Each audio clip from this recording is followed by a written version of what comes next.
les forces armées de la République démocratique du Congo ont présenté ce vendredi 15 novembre 2024 à la presse 3 collaborateurs de l'Alliance Fleuve Congo de Corneille Nangaa. Ces derniers ont été interpellés par les services spécialisés le 9 novembre dernier à Lubumbashi dans le Haut-Katanga. Il s'agit de la commissaire supérieure principale Munyamu Guerrero Kabundi Françoise, directrice adjointe de la protection civile de la police nationale congolaise, du monsieur Nzungize Wakagara Emmanuel, opérateur économique et directeur général de Tukenga, une société basée à Goma en RDC et à Gisenyi au Rwanda, et du monsieur Lengangama Wakonge Pacom, directeur régional AI de la régie des eaux Grand Katanga.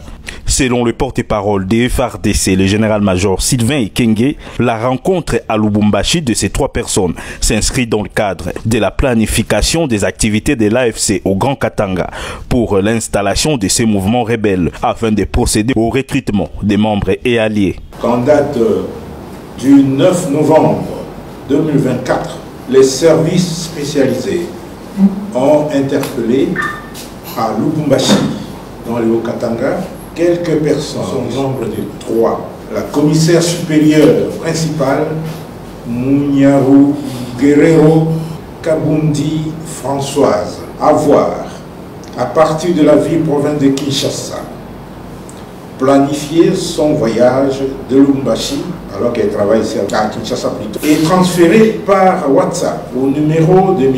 Emmanuel Nzungize Wakagara, civil de son état, l'autorisation de déplacement de la maison militaire, la feuille de route de la police nationale congolaise et la note de congé statutaire. Pour rappel, cet officier avait déjà dans le passé fait l'objet d'une interpellation à Goma, à la frontière avec le Rwanda, pour détention des documents compromettants. Un autre fait qui lui est reproché, c'est celui de s'être retrouvé avec Emmanuel Nzungize et M. Lengangama Wakonge Pacom, tous 2 proches de M. Corneille Nangaa, président de l'Alliance Fleuve Congo. Pour M. Emmanuel Nzungize Wakagara, avoir incité la commissaire supérieure principale Munyamu Guerrero Kabundi Françoise à commettre des actes contraires à la discipline et à la loi. Il reconnaît être détenteur de 2 passeports. Il a un passeport congolais et il a un passeport rwandais. Il reconnaît aussi avoir laissé son passeport rwandais en Zambie et avoir franchi la frontière congolaise avec son passeport congolais. Il est membre actif du mouvement AFC de M. Corneille Nangaa et apporte son soutien actif au dit mouvement. Nombreux messages subversifs ont été retrouvés dans son téléphone.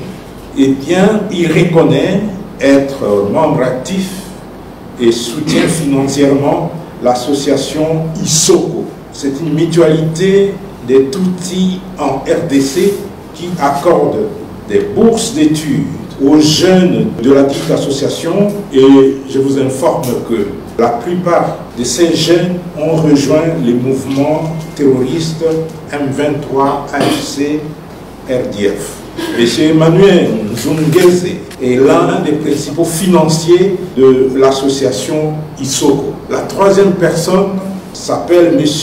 Lengangama Wakonge et son prénom c'est Pacom. L'exploitation sommaire de son téléphone a permis de découvrir plusieurs messages de son soutien moral aux activités de Nangaa et de son mouvement AFC. De ce qui précède, nous voulons dire que